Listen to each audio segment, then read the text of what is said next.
Olá, curiosos! Bom dia, curioso! Bom dia, curiosa! Hoje é 13 de agosto de 2022, dia do canhoto. E tem gente que morre de medo dessa data, né? 13 de agosto. Mas pra gente, olha, é mais um dia de curiosidade para você. Está começando o Olá, Curiosos, número 99. É contagem regressiva total para o programa número 100 no sábado que vem.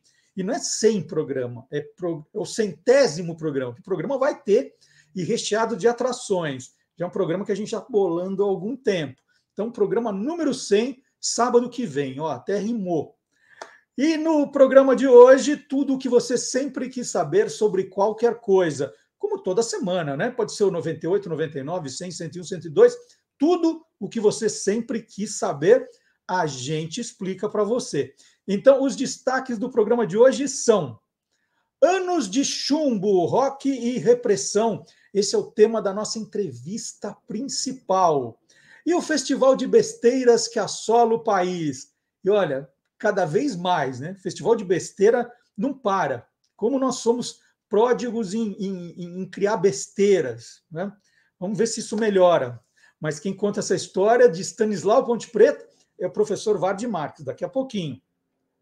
E aí a triste notícia da semana, né? Mais uma homenagem a Olivia Newton-John que nos deixou.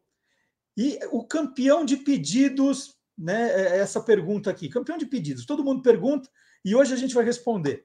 Por que o número 6 virou meia? Porque a gente faz essa troca. O professor Dionísio da Silva explica. E tem novidade no programa de hoje. Aliás, nesse segundo semestre vai ter muita novidade, até por causa da Copa do Mundo também.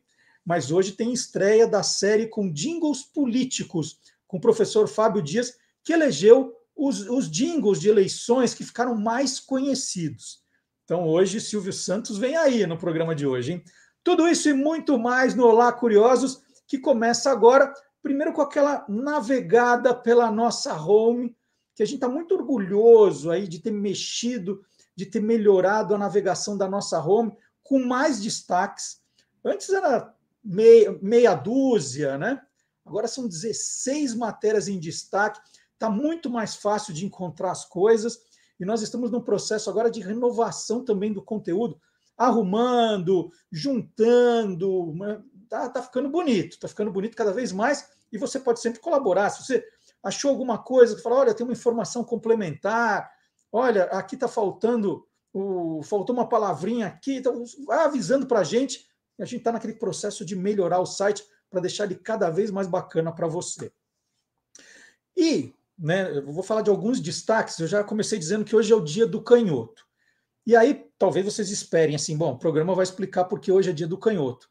Não vai dar tempo, mas você pode entrar no site dos Guia dos Curiosos e conferir a matéria. Olha, tem uma matéria explicando a origem do dia do canhoto, 13 de agosto. Então, depois que acabar o programa, você vai no site do Guia dos Curiosos, clica lá e vai curtir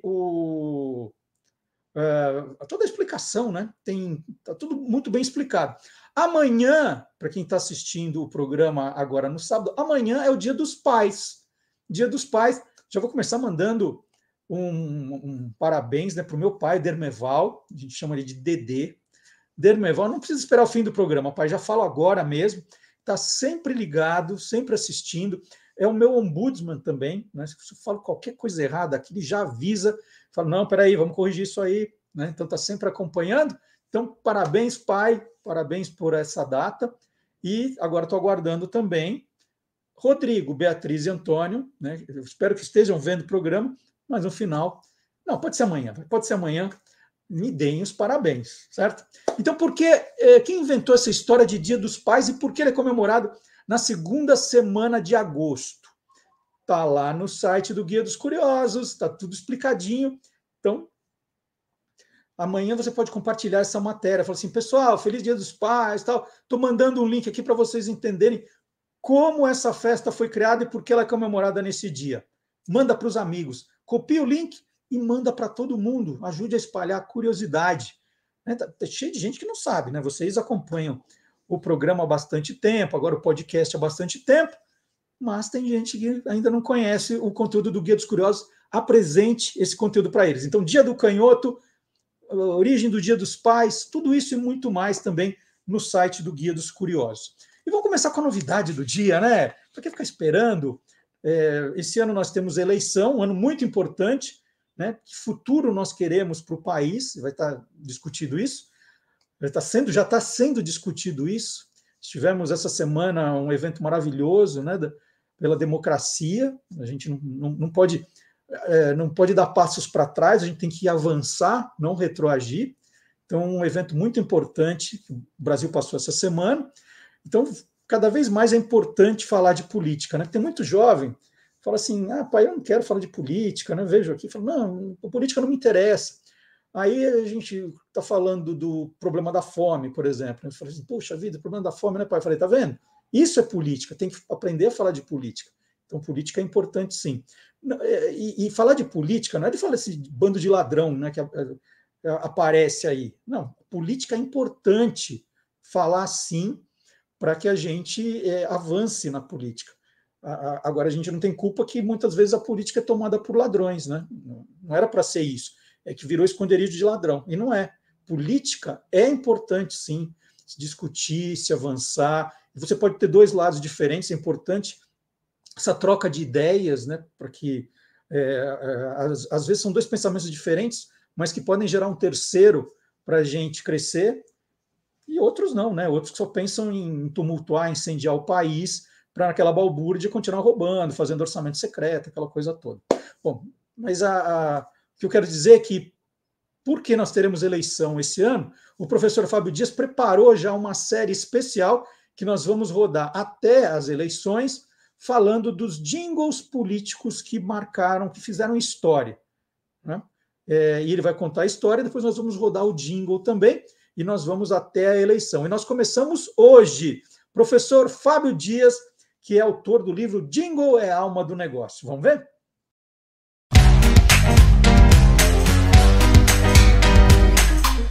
Clube do Jingle. Muita gente não sabe, mas Silvio Santos já foi candidato a presidente do Brasil. Por poucos dias, mas foi.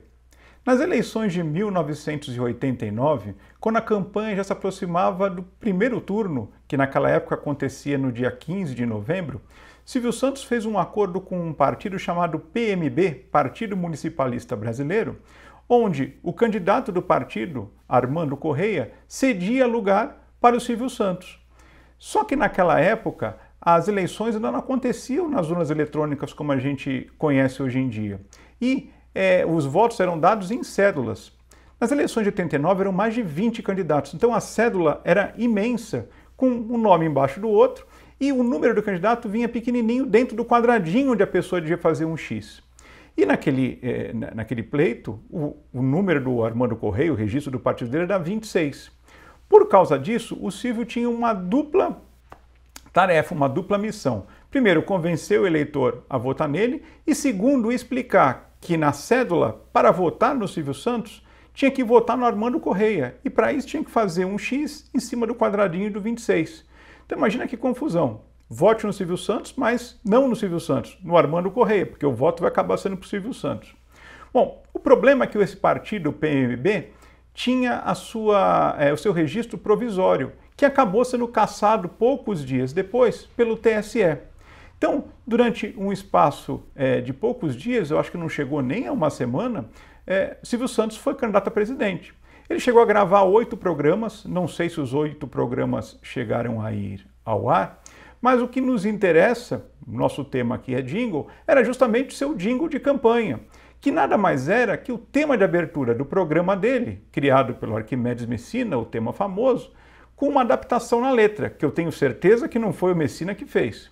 Mas a letra falava justamente que agora o povo tinha o candidato que sempre quis e que para votar nele tinha que votar no 26. Só com uma curiosidade complementar, durante os dias que o Silvio foi candidato, mesmo que provisoriamente, os seus índices chegaram a passar, os índices nas pesquisas chegaram a passar o candidato líder, que na época era o Fernando Collor, ultrapassando os 30% de intenção. Todos os candidatos, principalmente o líder, fizeram pressão, né? Mas a sua candidatura acabou sendo cassada por causa do registro do partido que não foi aprovado pelo TSE.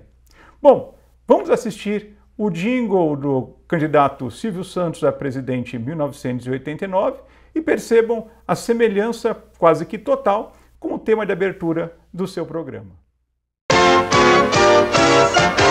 Chegou aquele que a gente queria para o Brasil governar. Agora o povo está contente, já temos em quem votar. É o 26, é o 26, com o Silvio Santos chegou a nossa vez. É o 26, é o 26, com o Silvio Santos chegou a nossa vez. Silvio Santos já chegou e é o 26. Silvio Santos já chegou e é o 26. Silvio Santos já chegou e o Brasil ganhou 26. E agora é hora de entrevista aqui no Olá Curiosos e eu vou conversar com o professor Alexandre Sagiorato. Ele é professor do curso de música da Universidade de Passo Fundo, no Rio Grande do Sul. Trabalha na formação de professores de música e nas áreas de história e guitarra. É apresentador do programa Arte Rock da rádio da universidade, né, da UPF. Alexandre é integrante da banda de rock Máquina a Vapor e autor de 2 livros, Anos de Chumbo, Rock e Repressão durante o AI-5, que foi sua dissertação de mestrado, e Barra Rock, Sons da Contracultura Brasileira, das décadas de 1960 e 1970, sua tese de doutorado. O professor Alexandre, que durante a entrevista só vou chamar de Alexandre, publica muitos vídeos curiosos em suas redes sociais. É muito divertido, gente, um melhor que o outro. E veio aqui para contar algumas dessas curiosidades. Eu já vou começar pedindo uma que eu vi recentemente no canal do Alexandre. Bom dia, Alexandre. Afinal de contas, o grupo brasileiro Secos e Molhados é que imitava o Kiss ou era o contrário? O Kiss que imitava os Secos e Molhados, hein? Bom dia, Marcelo. Tudo certo? Pois é, essa é uma discussão bem polêmica, né? Eu postei um vídeo esses dias falando sobre isso.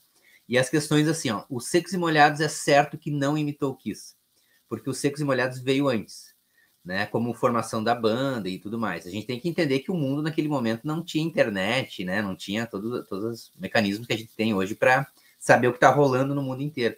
Mas se o Kiss realmente imitou os Secos e Molhados, é uma boa colocação, porque o Ney Matogrosso afirma que sim, né? Porque o Ney Matogrosso e os Secos e Molhados eles foram para o México fazer uma turnê, e nessa turnê 3 empresários estadunidenses chegaram para o Ney Matogrosso dizendo: a gente adorou o som, adorou o visual, né? Adorou a banda e quer que você faça a carreira solo nos Estados Unidos.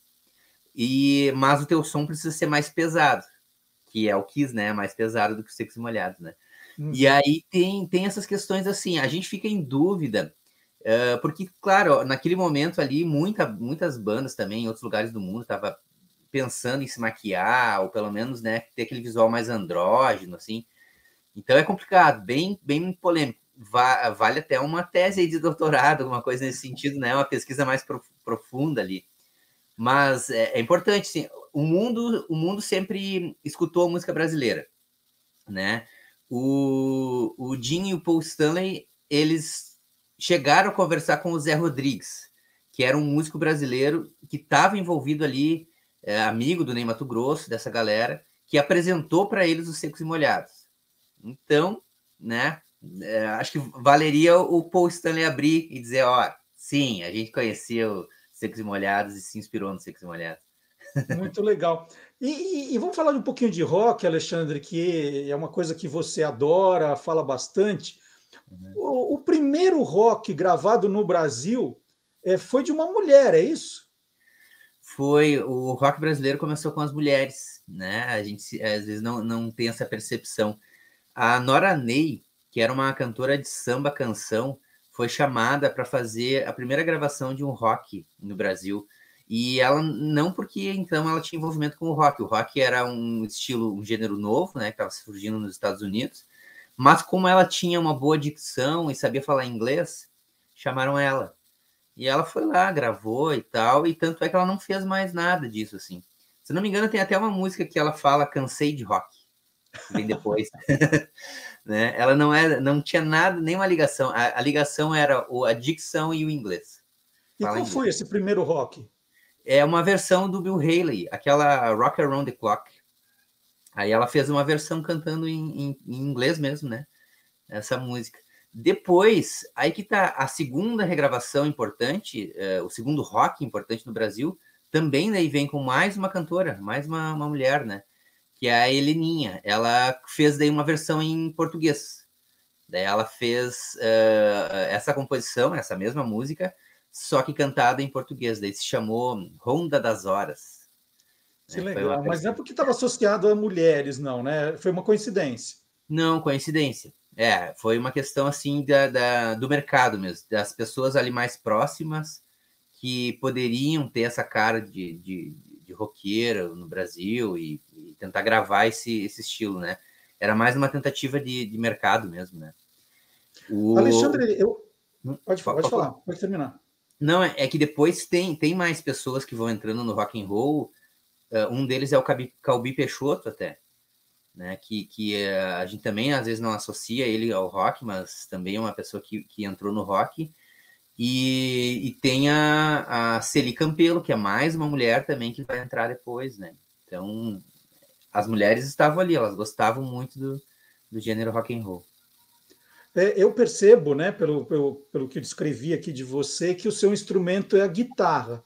Você podia contar aquela famosa história da passeata contra a guitarra elétrica? O que foi aquilo? Né? Cara, isso explica para a gente. Isso é muito curioso, né? Mesmo assim, eu acho muito curioso, porque com tanta coisa para protestar no Brasil durante a ditadura militar, né? Os caras vão para a rua para protestar contra a guitarra elétrica. Mas, assim, ó, tem um fundo de explicação, ele tem uma explicação que é um pouco mais complexa, mas é que o que aconteceu? Isso aconteceu em 67, né? Então, quem liderou essa passeata foi a Elis Regina, né? E ela chamou alguns músicos para fazer parte. Um dos músicos que estava do lado dela é o Gilberto Gil, que hoje toca guitarra no seu show, desde aquela época, né? Ele se arrependeu em seguida, ele fala. Que ele se arrependeu em seguida, que logo em seguida ele já estava com a guitarra na mão, né? Mas a questão era assim, ó, a guitarra representava o imperialismo estadunidense, né? Era ter assim, poxa, um instrumento que representa aquele país que, de certa forma, apoiou os militares, né?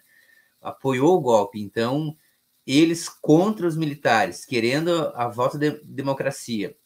E aí, então, aquele instrumento era mais ou menos como a gente tem, assim, representando a bandeira dos Estados Unidos, ou talvez o Cadillac, né, um carro estadunidense. Era um sinônimo de um produto vindo de lá, assim, né? E aquele som também do rock também representava isso, né? É muito Estados Unidos. Então, eles queriam assim, não, guitarra não. O que interessa para a gente é o Brasil, aquilo que é genuinamente brasileiro. Só que o problema é esse, né? O que é realmente genuíno daqui, né? Em qualquer lugar, essa discussão daí iria muito longe, né? Aproveitando que a gente está, então, nos anos de chumbo aí, né? Que é o título de um dos seus livros.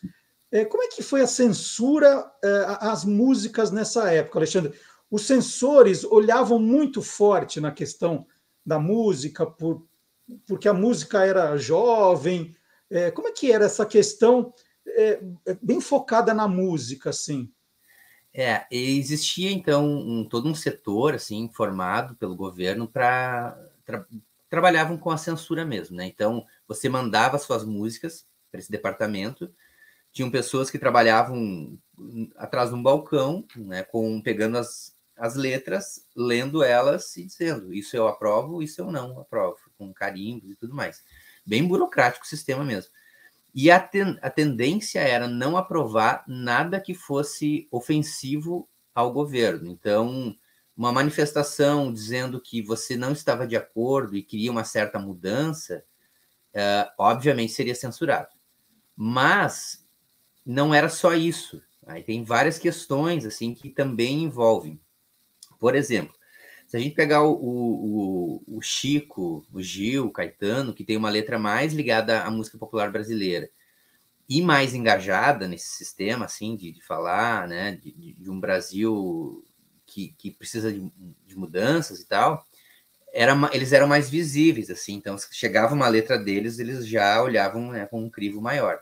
Quando era outros artistas, por exemplo, jovens, eles também se preocupavam com a moral e os bons costumes, né? Então, como se existia assim, a gente tem que ter uma moral e bons costumes colocada pelos militares, que se você chegasse na letra e falasse algo que eles achavam inadequado, aquilo também era censurado. Então, tem música... E as metáforas, Alexandre? Os censores, eles conseguiam pegar as metáforas? Às vezes, sim. Às vezes, não. Então, é muito engraçado isso, assim. Tem músicas que você acha assim, cara, isso aqui, como que não foi censurado? Sabe? E passava. E outras que você diz assim, não, mas isso não... eu olhando hoje, não ia ter, né? Naquele contexto, assim, você diz, não, o censor... mas era muito difícil, porque daí cada pessoa tinha um sensor, né? Às vezes o sensor era uma pessoa tinha uma inteligência maior ou um crivo maior, o outro sensor que chegava na mão dele tinha uma outra questão e passava. Às vezes passava, mas metáforas, até gírias, dependendo, podia passar também. E, por exemplo, o cálice, né, é uma metáfora ali, né, do Chico, né, que ele faz ali, né, cálice, no sentido de ficar quieto mesmo, de ter que, né, não poder se pronunciar, né, mas, e que foi censurada. Mas, por exemplo, aquela do Raul, que ele fala sobre um novo sistema, sociedade alternativa, ele fala abertamente, assim, né, que ele quer uma sociedade alternativa. Faça o que tu queres, pois é tudo da lei. Isso, obviamente, tinha que ser censurado, e passou, né? Então... Você estava comentando que alguns compositores, né, a censura já estava mais de olho, né? Falou assim, ó, esse Chico, esse Caetano, esse Gil, vamos tomar cuidado. Agora, tem histórias, né? Eu lembro do Chico, usava pseudônimo, né? Não era o Julinho da Adelaide. Isso ninguém percebia ou rapidamente os censores sacaram que podia estar acontecendo isso? Não, eles recebiam muitas músicas, Brasil inteiro, né? Então não tinha como saber, assim. Eles pegavam depois, quando viam alguma coisa rodando, já talvez uma pessoa ou outra, poxa vida, essa música... Então é ele, né? Mas era muito difícil. E até, assim, uma coisa que a gente não sabe exatamente quem são essas pessoas o nome dos censores ainda é meio obscuro. Tem uma música do Léo Jaime, que aí já é nos anos 80, no final, assim, que ele ele faz uma versão do Police e ele chama a pessoa de Solange. E aí depois eu fui descobrir que existia a Solange mesmo. Sim, a censura mais famosa do Brasil. E aí que tá. Então, pois é, né? E ele fez, poxa, você vive me cortando. Aí parece que é uma questão amorosa, né? Que ele quer ficar com ela e tal, e ela não quer. Mas não é, porque ela estava censurando ele quando ele chegava com as letras lá. Né? Essa foi a principal censora do país.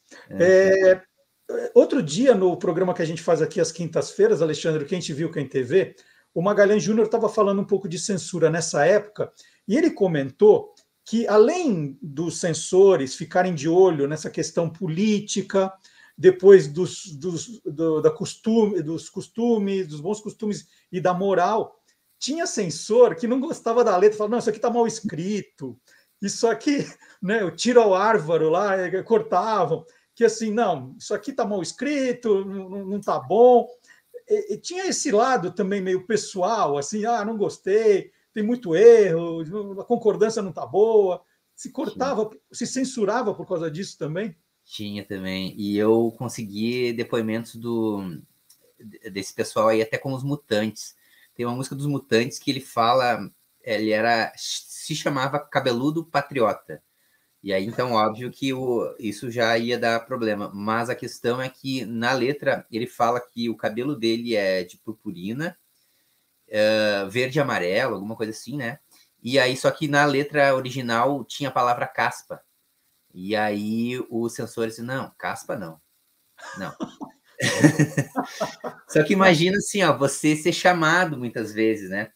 Aí você vai até lá, senta lá para conversar, e os caras com a letra dizendo, olha, cara, isso aqui não dá. E tal. Caspa, Então, não. cara, caspa não dava, né? E essa do Tira o Álvaro também, né? Eu também consegui o documento, tá no meu livro, que tá lá a censura mesmo, não. Eles acharam de mau gosto. Botavam lá, né, o carimbo, não aprovada por motivo mau gosto.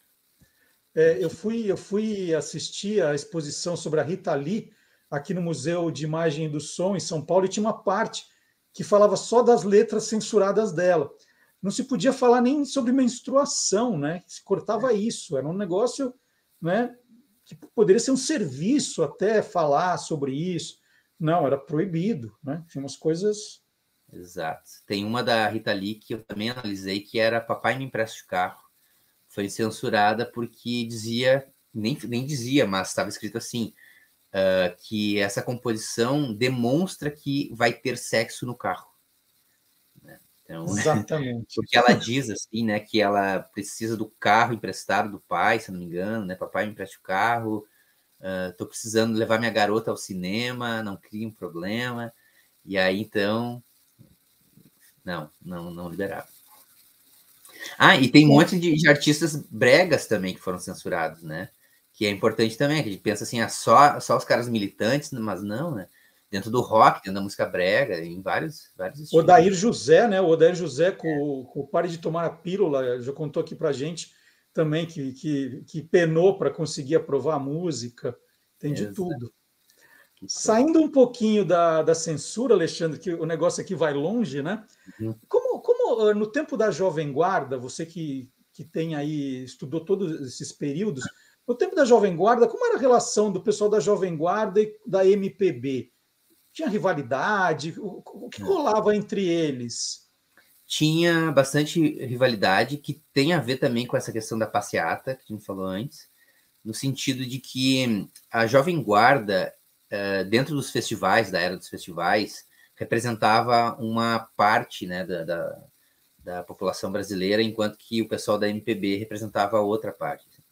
Por conta do Roberto Carlos, principalmente, né, que ser o líder ali da Jovem Guarda, e os seus depoimentos, que eram mais conservadores, e muitas vezes ele fugia, né, quando perguntavam para ele sobre política e tal. Consegui até umas entrevistas dele na época também, perguntando assim, tu é direita ou esquerda? E ele, pô, sou Vasco da Gama, bicho. Né, ele dava aquela... saía, né? E então esse lado mais apolítico, assim, deixava os caras da MPB meio chateados. Dizia, poxa, ele tem um grande espaço, enorme espaço, um programa de TV e tudo, e não está utilizando isso para ajudar nós aqui, né, nessa contestação contra o governo e tal. Então existia essa rixa, assim, e até a plateia muitas vezes entrava na onda, né? Parece que tem situações que, se a plateia estava muito a favor da Jovem Guarda, poderia, às vezes, em certos momentos, chegar e dizer, será que esses caras são... Existia um pensamento, será que eles são mais conservadores mesmo, real, assim? Será que eles entenderam a proposta da Jovem Guarda e entenderam a proposta do pessoal da MPB, né? Que era um pouco mais aberto e falava mais dos problemas da situação, né? As situações do Brasil, assim, desde o interior até a capital, né? Então tinha essa rixa. E essa passeata, ela tem a ver com os programas de TV que existiam na época também. O Fino da Bossa, né, da Elis, e a Jovem Guarda do Roberto. Então, o Roberto estava ganhando espaço na mídia. E a passeata também vem para dizer assim, a gente quer tirar um pouco a guitarra, que é o imperialismo estadunidense, e é esse lado ao mesmo tempo, olha que contraditório, né? Está representando no Brasil a questão mais conservadora, né, e apática, assim, que é a Jovem Guarda. Então a gente precisa do espaço da música brasileira, e é isso que existia. Assim. E o tropicalismo, quando entra nessa história, acontece o quê, né? Tem esse caldeirão aí entra o tropicalismo. O que acontece, Alexandre? Aí que é a questão, o tropicalismo chega para dizer assim, vamos juntar os dois, né? Os dois lados. Não existe só a música brasileira, genuína, e não tem por que o rock brasileiro não ter um envolvimento com a música brasileira. Né? Se a gente pegar assim, fazer uma comparação, ó, o Roberto estava muito na onda de fazer Beatles, quase assim, né? Nessa onda de músicas parecidas com Beatles na fase Iê, Iê, Iê, que já era um pouquinho atrasado. E a MPB, por outro lado, fazendo baião, bossa nova, samba.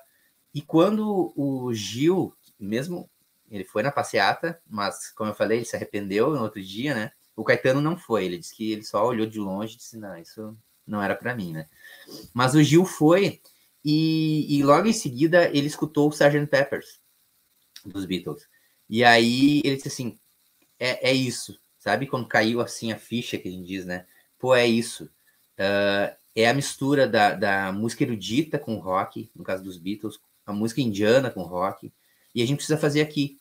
Então, é fazer música brasileira com rock. A guitarra, ele viu que a guitarra era um instrumento que ia fazer a ponte, assim, que era o som universal. Foi isso que ele chamou até. A guitarra é o som universal, é um instrumento universal, e a gente precisa passar por ela. E aí que eles montam a Tropicália, né, como movimento e tal, e aí nesse contexto começa a surgir esse som que é muito diferente de tudo que existiu naquele período, né? Misturando samba com guitarra, né? Pandeiro e cavaquinho e rock and roll. Então era muito inusitado pro período. E um dos grupos que representa bem esse período foi os Novos Baianos. E como você responde curiosidades, como eu faço aqui, eu imagino que tem muitos seguidores que ficam te mandando perguntas pelo direct, né? Então, assim, professor Alexandre, se esses são os Novos Baianos, quem eram os Velhos Baianos? Existiu um grupo chamado Velhos Baianos? Né? Grupo não, né, Alexandre?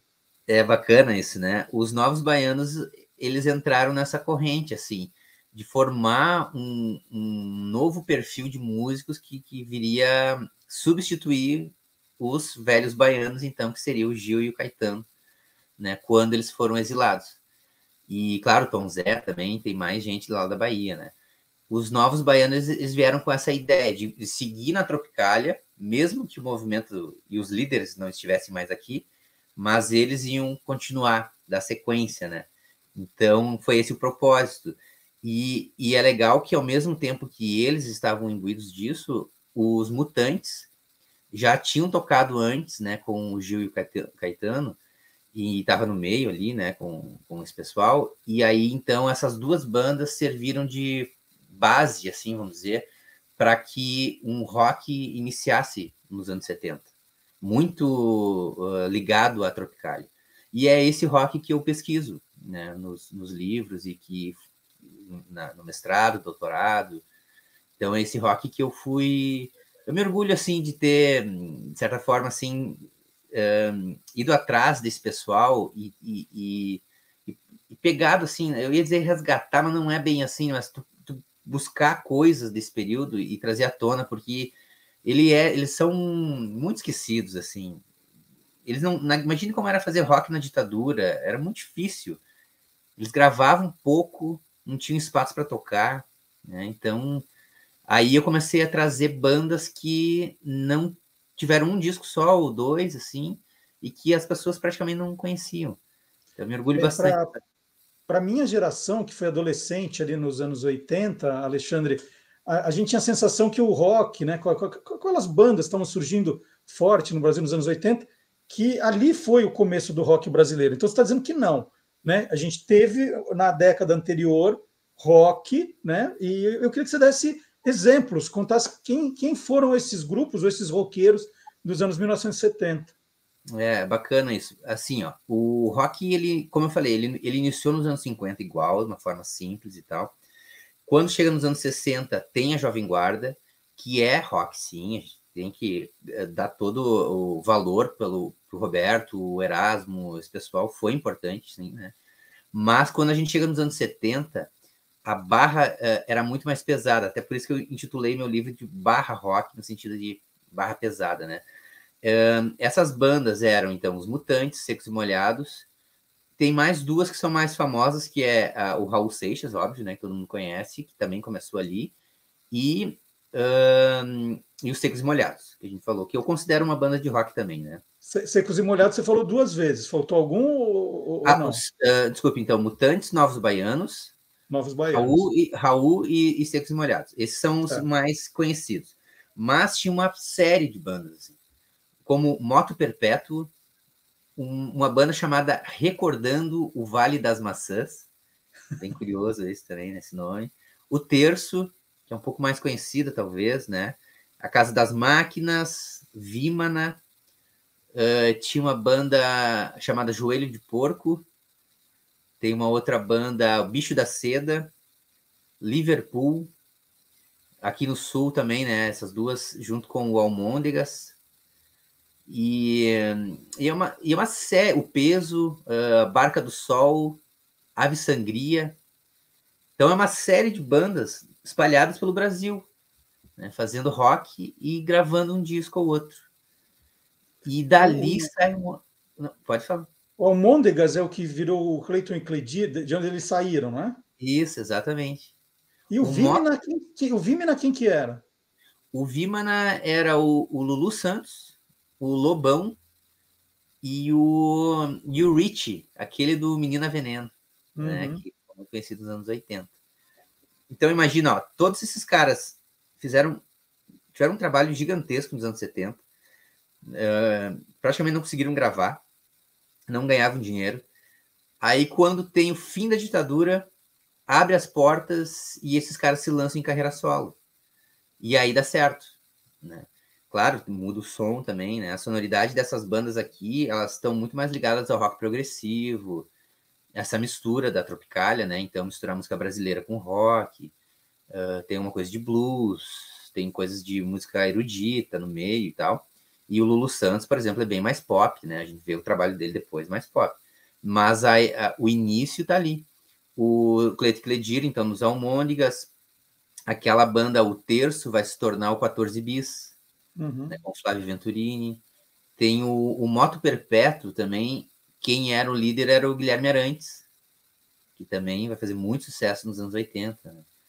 Então tem uma série de artistas que eles estavam ali, né? A Rita Lee veio dos Mutantes, teve Tutti Frutti, depois carreira solo. Nos anos 80 ela faz muito sucesso também, a Rita Lee, né?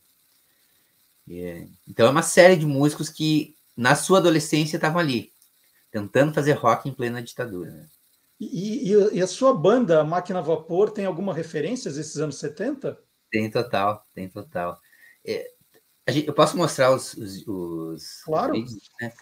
Os discos. Eu tenho os discos aqui. Até a gente faz aqui, ó, com uma arte toda especial, assim, para simbolizar justamente essas questões ligadas aos anos 70, assim, né? Então, ela é uma banda de rock progressivo e que tem aquelas músicas longas, que mistura música erudita e tal, né? É uma formação aqui de Passo Fundo, eu conheci eles na faculdade, fazendo música também, então a gente tem uma amizade desde lá. E tem assim, vamos dizer assim, a gente adora o Pink Floyd, né? Bandas assim como o Yes, Rush, e dá para ouvir, se vocês quiserem ouvir, né? Quem quiser ouvir, dá para ouvir também no Spotify, tem as músicas lá. Que legal. Né? E o programa, o Art Rock, também está na internet? Como é o programa? O Art Rock daí ele já é mais regional aqui da universidade, né? A rádio da universidade. Aí eu vou ali, gravo os programas toda terça, às 10 horas. Tem um programa que é sobre rock progressivo, basicamente, blues. Eu toco aquilo que normalmente não toca em rádio comercial, assim. Então, tento resgatar um lado B de uma banda X lá e trago para tocar. Eu tô com um canal bem legal também, além de ter o meu, né, os meus, assim, o meu perfil e o meu canal, que posso falar depois. Já aproveita, vamos lá, agora aproveita. Então tá, o meu canal é História da Música com Alexandre Sajorato. Tá? Que a gente está colocando aqui na tela também. Tá. E aí eu tenho o meu perfil no Instagram, que é Prof. Alexandre Sagiorato. Então lá eu coloco vídeos mais curtos, né, no Instagram. No YouTube, vídeos mais longos, então falando sobre a passeata contra a guitarra, tem um vídeo lá falando. Sobre a história do Elvis na infância, tem vídeos sobre Paganini, Beethoven. Eu falo sobre... Eu adoro a história da música em geral, eu dou aula desde a antiguidade até os dias de hoje, então eu falo meio de tudo, assim, misturo, sabe? Cartola, Pixinguinha e Elvis ao mesmo tempo, Beatles e tal. Para quem está acompanhando a gente nas plataformas de áudio, o Sagiorato é com 2 Gs, tá, gente? Isso, Sagiorato com 2 Gs. Quem está acompanhando no YouTube, no Facebook, já está vendo aqui o gerador de caracteres com o nome certinho. Mas para quem está ouvindo pelo Spotify, pelo Deezer, pelo SoundCloud, Prof. Alexandre Sagiorato, Sagiorato com 2 Gs. E aí o perfil, esse que eu comecei agora a trabalhar num canal chamado Musicalidade, também, que é bem bacana, tem muitos seguidores lá no YouTube e também no Instagram, e logo, logo a gente vai começar uma série de podcasts também, para trabalhar aí, com entrevistas com músicos, de modo geral, assim, né? Então é para trabalhar também com a história da música, que é aquilo que eu adoro, assim. Você tá igual eu, Alexandre. Tem uma hora que eu chego aqui em casa e falo assim, bom, gente, agora deixa eu ir lá trabalhar para o Mark Zuckerberg. Tô bem nessa. Agora deixa eu ir lá trabalhar para o Mark Zuckerberg, né? Vamos lá. E aí fica gravando, e falando, e fazendo. Você tá na mesma pegada. E é muito legal porque o Alexandre investe nessa área de curiosidades também. Então fica o convite para você acompanhá-lo. Vamos repetir, então. Tem o Prof. Alexandre Sagiorato, está no Instagram, né, que é onde eu estou te acompanhando ali. O Musicalidade é no YouTube. E tem a história. Fala de novo da história. História da música com Alexandre Sagiorato. Esse aqui é onde? Também é no YouTube. No YouTube também. Então, quem está acompanhando, eu estou falando e a gente está colocando aqui os nomes para você depois, né, quando termina o programa, fala, peraí, não anotei, aí você volta no YouTube ou no Facebook, volta e pega esse trecho que está tudo explicadinho. E a gente teve essa aula com o Alexandre aqui, é um aperitivo para você acompanhá-lo, e vou repetir os 2 livros do Alexandre, Anos de Chumbo, Rock e Repressão durante o AI-5, a gente está mostrando a capa, que foi a dissertação de mestrado do Alexandre, e Barra Rock, Sons da Contracultura Brasileira, das décadas de 1960 e 1970, que foi a tese de doutorado. Alexandre, muito obrigado pela conversa, sensacional. E continue ali, vamos continuar nessa pegada de passar curiosidades para as pessoas. Estamos juntos nessa, tá bom? Eu adorei teu canal, teu perfil ali, estou acompanhando sempre. Então, parabéns pelo trabalho e eu tô honrado de estar aqui conversando contigo. Valeu mesmo. Que legal. Então vamos lá, para o Mark Zuckerberg, vamos continuar fazendo. Muito obrigado, viu, Alexandre? E agora nós vamos mostrar aqui no Olá Curiosos que o mundo inteiro é curioso. Vamos ver?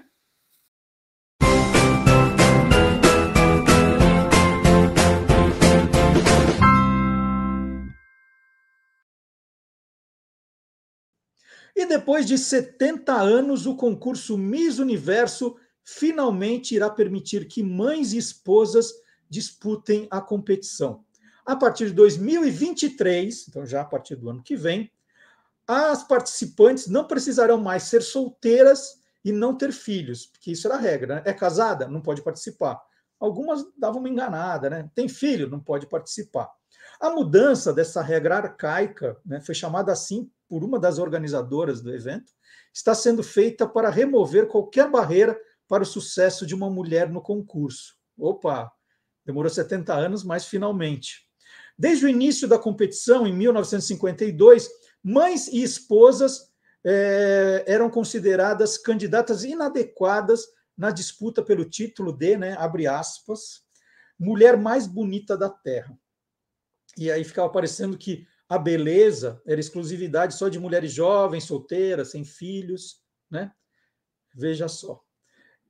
Até agora, a mudança sobre a faixa etária das competidoras, hoje elas precisam ter entre 18 e 28 anos, ainda não foi anunciada. Então, falta mais uma barreira para ser derrubada. Essa da idade agora, mas já é já é um passo à frente. E eu queria aproveitar nesse momento para falar, eu falei outro dia aqui, fiquei muito feliz de falar de todos os livros que eu produzi agora nos últimos 2 anos, justamente no período em que o Olá Curiosos começou. Então, esse aqui é o Guia dos Curiosos, edição fora de série. De repente, ainda dá tempo de dar para o pai de Dia dos Pais, hein? Ele vai adorar. Esse aqui é o 10º livro da coleção, é o Guia dos Curiosos, edição fora de série.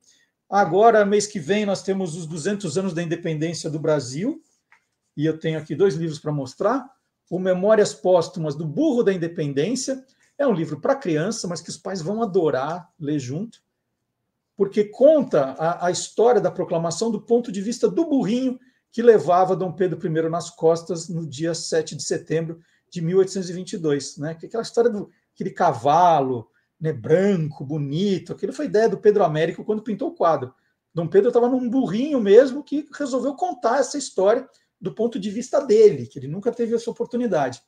E aí, Juvenil, Independência Zero, é a turma do Esquadrão Curioso de volta numa aventura no tempo. Eles voltam para 1822, e aí tem uma história divertida, porque 2 meninos da classe, mais o Igor, né? O Igor tirou nota baixa e acaba levando o amigo também. Ele tirou uma nota baixa e resolveu voltar no tempo para mudar a cena da proclamação da independência para ver se a nota dele aumentava. E aí a Isabela, do Esquadrão Curioso, volta junto para impedir que ele faça isso, para a história continuar do jeito que sempre foi. Então, é uma aventura com muito humor, é muito divertido. Você que é professor, os seus alunos vão adorar conhecer essa história de um jeito diferente também, porque no final das contas, toda a história está lá, a história verdadeira está presente, mas é contada de um jeito diferente. Outro livro aqui, começando a ser adotado em escolas também, o Parabéns a Você, que é um romance, um suspense infantil, infanto-juvenil, dá para as 2 faixas, com a história da Dona Berta Celeste, a brasileira que criou a versão em português do Parabéns a Você. E aí eu conto a história dela como uma história inventada, um suspense inventado, para deixar a trama mais legal. Mas não se desesperem, porque depois tem os bastidores da história, contando toda a história verdadeira aqui, explicando o que aconteceu e o que não aconteceu. E a leitura é muito divertida. E mais um, O Que Nem Maré. Esse é o mais recente livro, um livro aí para o público juvenil, que trata de várias questões, né? A questão da xenofobia, do racismo, do primeiro emprego, da primeira paixão, da ética, né? É certo o garoto namorar a namorada do melhor amigo, mas se os dois se apaixonam, como é que fica? Então, uma trama bem legal que acontece numa noite de Réveillon. Aqui, ó. Eu gosto. E por último, esse aqui é mais uma reedição. 100 camisas que contam as histórias de todas as Copas, já que estamos falando de Copa do Mundo chegando aí, e vem com um encarte com a atualização da Copa de 2018 na Rússia. Então, todos os uniformes usados em todos os jogos da Copa da Rússia. E de quebra ainda, 4 cards para serem colecionados com as camisas mais emblemáticas, na minha opinião, daquela Copa. E esse ano vamos ter que falar da camisa da Seleção Brasileira, né? Vocês gostaram daquela camisa da Seleção Brasileira que foi apresentada, acho que foi semana passada, né? Ou essa semana, né? Que tem umas coisas meio de onça, assim, eu achei um horror. Mas, né? Alguém viu, alguém gostou, alguém aprovou, um monte de gente vai comprar, vai ser um sucesso. E pronto, só vamos ver se o Brasil conquista o Hexa, né? Mas a camisa, não gostei. E como é que faz para encontrar todos os livros, hein, Marcelo? Como? Eles estão nas principais livrarias virtuais, aí você acha na internet facilmente. Se você já tem uma livraria que você costuma comprar, é só entrar lá e vai encontrar todos. Mas para facilitar a sua vida, que nós estamos aqui para isso, na descrição do vídeo você tem todos os links que vão direto para a loja da editora Panda Books, e aí você escolhe o que você quer. Pode dar de presente, tem um monte de gente para ser presenteada aqui, hein? Então, e se você é professor, professora, dê uma olhadinha nos livros também, para ver se vale uma adoção para a sua turma. Tem o Esquadrão Curioso Caçadores de Fake News, que hoje o meu campeão, né, o meu best-seller, as escolas estão adorando, usando em sala com os alunos. Então, fica o convite para você conhecer também o livro. O livro, o Caçadores de Fake News, o Esquadrão Curioso Caçadores de Fake News, tem até um podcast complementar para ajudar você, professor, professora, a dar uma aula mais legal ainda. São 5 episódios, seus alunos vão adorar. Está muito bem feitinho. Bom, agora, notícia triste da semana, né? Sou muito fã do filme Xanadu, Grease, mas daqueles que eu vejo, revejo, tenho as playlists. Aí fiquei muito chateado com a notícia da morte da Olivia Newton-John essa semana, aos 73 anos. E aí já conversei com o Antônio Mir, falei, Antônio Mir, vamos fazer uma homenagem a Olivia Newton-John? E ele preparou isso para a gente. Vamos ver? Vem aí os Caçadores da Música Perdida. Olá, curiosos! A cantora, compositora e atriz Olivia Newton-John nasceu em Cambridge, Reino Unido, em 1948. Seus pais eram Bringley Newton-John e Irene Born. Olivia era neta do físico alemão Max Born, um dos pais da física quântica. O pai de Olivia foi um oficial do MI5, o serviço de inteligência britânico, até quando se mudaram para a Austrália, onde se naturalizaram e ele passou a lecionar na Universidade de Melbourne. Em 1962, aos 14 anos, Olivia Newton-John formou um grupo de garotas e logo estava se apresentando nas rádios e shows da TV australiana. Após vencer o concurso Sing Sing Sing, apresentado pelo ídolo local Johnny O'Keefe, foi convidada para trabalhar na Inglaterra. Em 1966, gravou seu primeiro single, Till You Say You'll Be Mine, pela Decca Records. Em 1970, estrelou a peça musical de ficção científica Tomorrow e fez parte do grupo de mesmo nome que gravou um álbum com a trilha sonora da peça. O fracasso foi total e o grupo se desfez ainda em 1970. Em 1971, grava seu primeiro álbum solo e seu primeiro hit internacional, If Not For You, escrita por Bob Dylan.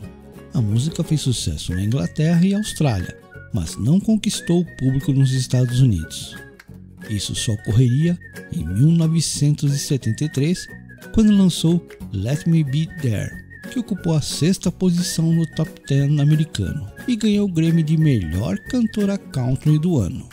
Em 1974, participou do Festival Eurovision da canção, representando o Reino Unido. Terminou em 4º lugar cantando Long Live Love, música que ela não havia gostado, mas foi a escolhida do público britânico. A canção vencedora daquele ano foi o Waterloo, de um tal grupo sueco chamado ABBA.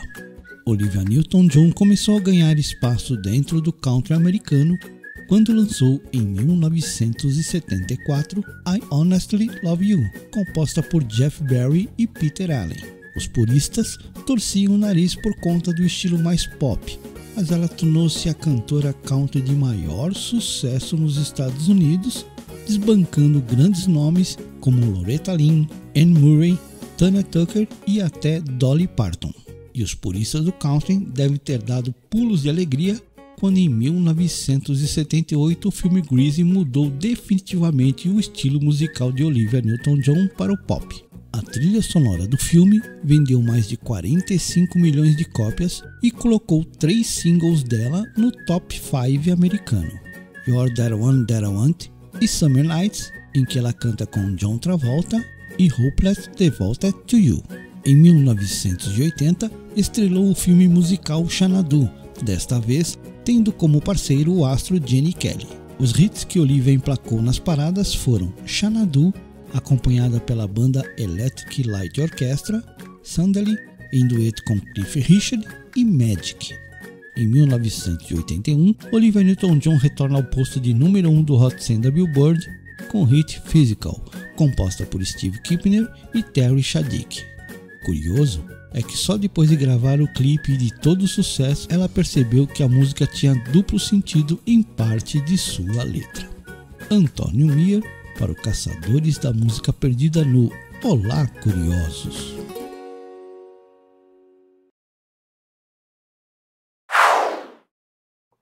E vale sempre o recado que o Guia dos Curiosos está nas principais redes sociais. Você vai encontrar o Guia dos Curiosos aonde?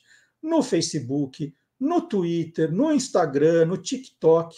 Sempre coisas diferentes, links, curiosidades de diferentes temas, né? Porque essa é a brincadeira. Às vezes você gosta de um tema só, você fica naquele tema. E aqui não, a gente vai te surpreendendo, vai jogando coisa. Hoje a gente está falando de moeda, amanhã de girafa, depois vai falar do programa de televisão, vai falar do monumento. Então essa é a brincadeira, né?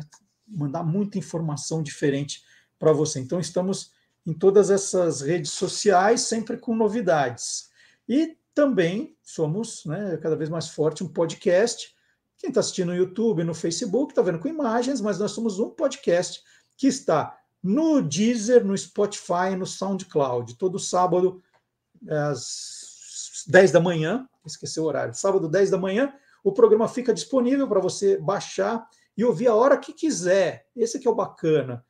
Que lembra, no tempo do rádio era complicado, se perdesse o programa naquele dia, não ia ouvir nunca mais. Como é que eu faço? Agora não tem problema nenhum, você ouve a hora que quiser. Você pode compartilhar, pode ouvir aos poucos, pode guardar. Tem muita gente que gosta de determinado programa, guarda, fala, esse eu vou guardar, porque um dia eu quero mostrar para alguém, eu gostei dessa entrevista. Está ficando cada vez mais comum isso também, de baixar o programa para guardar. Então fica o convite aí, se você não quiser ver as imagens, né, preferir levar o programa com você, tá aí, Deezer, Spotify e SoundCloud. Então, quando eu falo de podcasts, eu já aproveito para dar aquela paradinha e apresentar o professor Marcelo Abud. O professor Marcelo Abud, ele criou o blog Peças Raras, que é a maior coletânea de informações da história do rádio. Ele é muito bom nisso. É um pesquisador, é um colecionador também, está sempre ouvindo as novidades. E hoje, como o rádio foi perdendo espaço, né? Eu não sei se perdendo espaço, mas ele foi criando uma sinergia com os podcasts, porque no fundo é a mesma coisa. E o professor Marcelo Abud falou, então vamos mudar esse negócio. No blog Peças Raras eu continuo contando a história do rádio. E no Olá Curiosos eu vou fazer o seguinte, eu vou sugerir, já que ele ouve de tudo, vou sugerir podcasts legais que estão estreando, que tem uma temporada nova, que trazem um formato diferente. E aí, toda semana, pelo menos uma dica ele dá. Vamos ver o que ele aprontou hoje?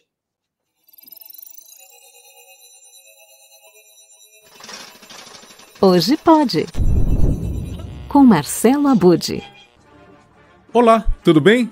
Na edição anterior do Hashtag Hoje Pode, você acompanhou Nos Armários dos Vestiários, um podcast do Globo Esporte que dá cartão vermelho para homofobia e machismo no futebol. Outro podcast assinado por um grande grupo de comunicação e que busca um mundo em que toda pessoa tenha respeito e reconhecimento acima de qualquer tipo de preconceito é o Toda Gente. O conteúdo produzido pela equipe de jornalismo da TV Band e apresentado por Juliano Dipp tem a diversidade como tema.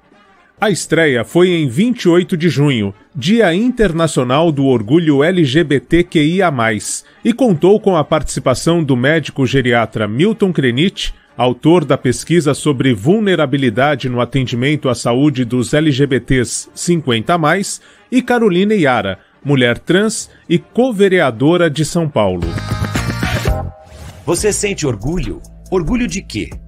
Desde 1999, o mês de junho é reconhecido como o mês do orgulho LGBTQIA+, ou seja, data de manifestar o orgulho em ser lésbica, gay, bissexual, transexual, travesti, queer, intersexo, assexuado e mais. Muito mais que ainda possamos incluir. Afinal, o objetivo aqui é juntar e não dividir. Mas a celebração do orgulho em junho não tem referência a uma festa ou algo do tipo. Não. Em junho de 1969, a polícia norte-americana invadiu um dos bares mais frequentados da cidade por homens gays, mulheres trans, travestis e drag queens. Pouco antes das 2 da manhã, a polícia ocupou o local. O som foi desligado e as luzes apagadas. A ordem era: prendam todos os homens que estiverem vestidos de mulher. Havia cerca de 200 pessoas no bar. A patrulha e a violência da polícia contra LGBTs era comum. Mas naquela madrugada de 28 de junho de 69, tudo seria diferente. Os poucos homens liberados pela polícia não foram embora para suas casas. Do lado de fora do bar, formaram uma aglomeração que crescia conforme a madrugada avançava. Quando os policiais levaram as primeiras travestis para o único camburão da polícia no local, um grito apavorado chamou a atenção. "Poder gay", disse um dos frequentadores. Poder gay. Um grupo de moradores em situação de rua se uniu aos homossexuais expulsos do local. A polícia tentou conter parte da multidão e derrubou algumas pessoas, o que incitou ainda mais os espectadores. Logo, o bar foi até incendiado. No dia seguinte, uma multidão muito maior se formou em protesto em frente ao bar, dando início a uma série de manifestações espontâneas e, por vezes, violentas. A comunidade marginalizada pela sociedade conservadora se unia de forma grandiosa e inédita, chamando a atenção da imprensa e mudando para sempre os rumos do movimento LGBT. O Toda a Gente não trata apenas de assuntos ligados à orientação sexual. Os episódios recebem entrevistados considerados fora do chamado padrão social, seja pela idade, peso, classe social, deficiência e outras questões que ainda geram preconceito e exclusão. No segundo episódio, Juliano Dipp conversa com um casal gay e seus 2 filhos adotivos. Já no terceiro, o jornalista recebe 2 mulheres com mais de 80 anos que combatem o preconceito por idade. Elas são as avós da razão e têm um alcance imenso nas redes sociais. Os outros episódios seguem nesta mesma toada. O Toda a Gente está disponível toda terça-feira no YouTube Band Jornalismo, no site band.com.br e nos principais tocadores de podcast. É mais uma atração que colabora com a diversidade da podosfera, esse incrível universo dos podcasts. Até a próxima! E a gente comentou a tristeza, né, da morte da Olivia Newton-John, agora há pouquinho aqui, com o Antônio Mir, e a gente ainda está chorando a morte de Jô Soares, né? Quantas homenagens lindas ele recebeu nos últimos dias, né? Agora fazendo já uma semana da notícia. E na quinta-feira passada, o Magalhães Júnior fez uma homenagem. O Magalhães, ele sempre fica muito atento a tudo o que as emissoras estão apresentando, né, nas homenagens, e ele percebeu que começavam a falar do Jô a partir do Família Trapo. E o Magalhães falou, puxa vida, mas o Jô já existia antes da Família Trapo. É verdade que a Família Trapo foi um alavancador da carreira dele, né? Ele virou o grande Jô Soares. Mas o Jô já era um nome muito querido na televisão, muito competente, já fazia coisas antes da Família Trapo. E o Magalhães Júnior, então, preparou um programa que nós apresentamos na quinta-feira, chamado Os Primeiros Programas de Jô Soares. Isso foi muito, muito bacana. E além de falar dos primeiros programas, o Maga também ele ficou mais focado nos primeiros personagens do Jô Soares, aqueles mais antigos, que as pessoas acabam não lembrando, né? Não foram lembrados nessas homenagens. Então é um programa diferente, mesmo que você já tenha visto muita coisa do Jô aí nos últimos 8 dias, né? E o programa está inteirinho para você disponível no canal do Guia dos Curiosos no YouTube. Então você vai encontrar lá a telinha do Quem Te Viu, Quem TV, do Magalhães. Você vai encontrar, vai assistir, vai poder se divertir também, que era isso, né? O Jô, pessoa espetacular. E as histórias que o Maga conta, então, tornam o Jô ainda mais espetacular. E nós separamos um trechinho aqui de um desses personagens muito antigos. Sinceramente, eu falei isso para o Maga no dia, eu falei, não lembrava desse personagem, não tinha essa referência. Isso é que é o bacana, né? O resgate que o Magalhães faz. Então nós vamos fazer um trechinho, bem curtinho, mas fica o convite para você acompanhar o programa na íntegra. Se você é fã do Jô, e se você não for e conhece algum fã, né, você copia o link do programa, vai no YouTube, copia e manda para os amigos, manda nas suas redes sociais, que eu acho que eles com certeza vão se apaixonar e conhecer mais sobre o Jô. Vamos ver Magalhães Júnior, Quem Te Viu, Quem TV.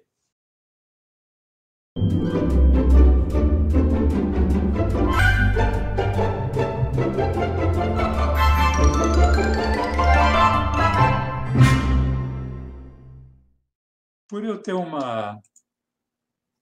a minha adolescência e juventude, eu comecei na adolescência a jogar futebol, diziam que era um time de padre, mas na verdade não era um time de padre, era um time de colégio de padre, Colégio Dom Bosco, escola salesiana. Então eu tive muito contato com padres, né? 3 dos meus melhores amigos são padres, um deles celebrou meu casamento, batizou meus filhos, Padre Ailton, né, que é torcedor ferrenho do Guarani, ali de Campinas. E por ter amigos, né, padres, tinha um personagem no jogo que era o Frei Felipe, que eu adorava, porque o Frei Felipe ele tinha um motorista particular que era um cara dos mais barbeiros que existiam, né? Então ele estava sempre com alguém, dando carona com alguém, algum paroquiano ou uma paroquiana, e durante a fala dele, o motorista cometia alguma barbeiragem e na barbeiragem ele levantava a voz e logo depois ele acabava retomando a tonalidade normal, mas era muito engraçado ver um quadro do Frei Felipe. Não se preocupe que esse meu chofer guia para mim há 25 anos e nunca me deu um susto. Cuidado, mestre!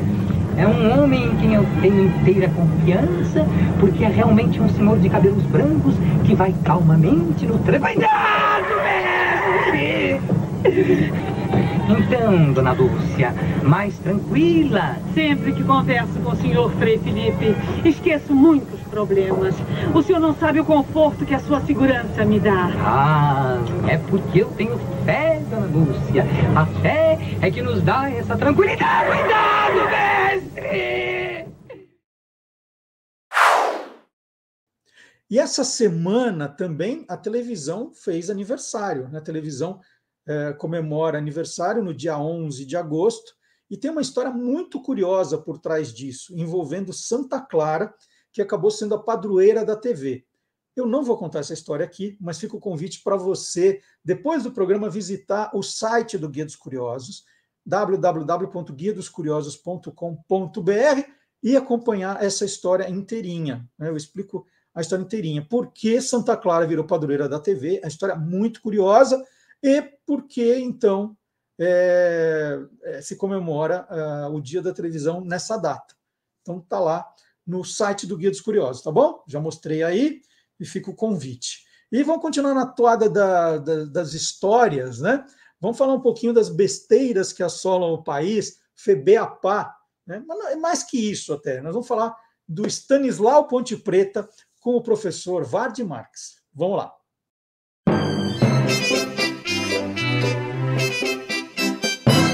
Aí tem história. Olá, curiosos! Que tal essa? Um dos principais nomes da imprensa brasileira já nasceu com 28 anos. Duvida? Pois aí tem história.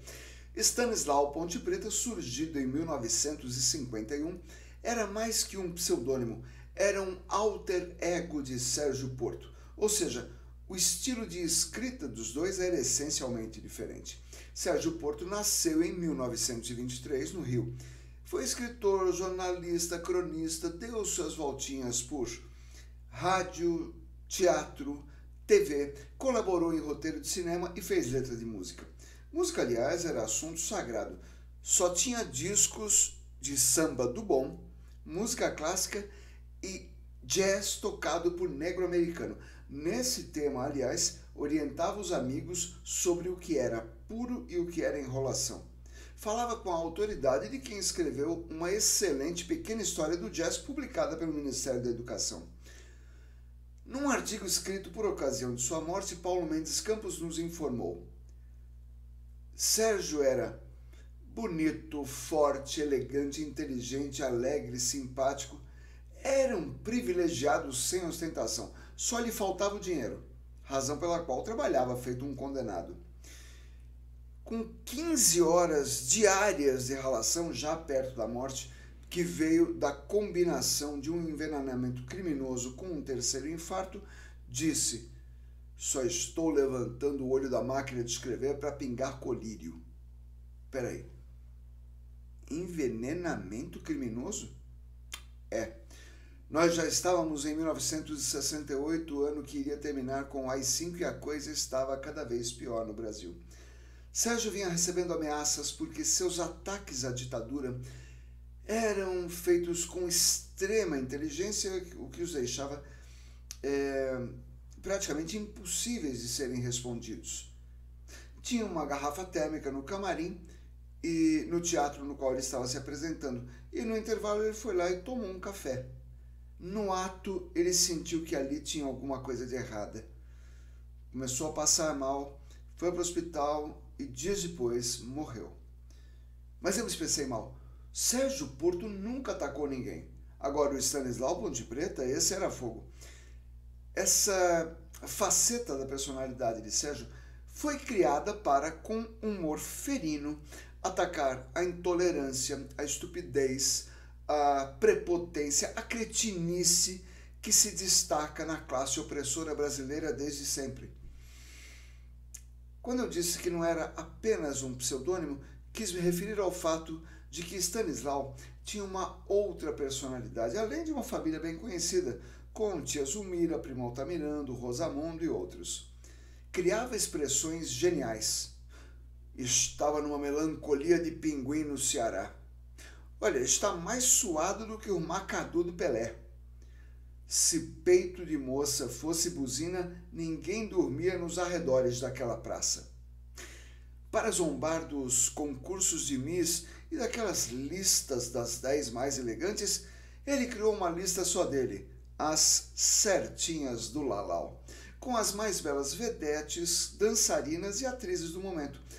Uma delas, aliás, Rose Rondelli, por quem ele era caidinho, estreou no rádio e depois na televisão o programa Miss Campeonato, já abordado por Magalhães Júnior e Marcelo Duarte no Quem Te Viu, Quem Te Vê, que era um programa criado e escrito pelo Stanislau.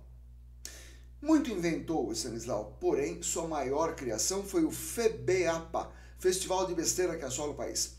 Foi a sua resposta à prepotência da ditadura militar após o golpe de 64, e uma resposta contundente e devastadora. Bastava pegar uma notinha qualquer de jornal e, num comentário genial, mostrar a estupidez contida ali, fruto da cretinice dos novos dirigentes do país.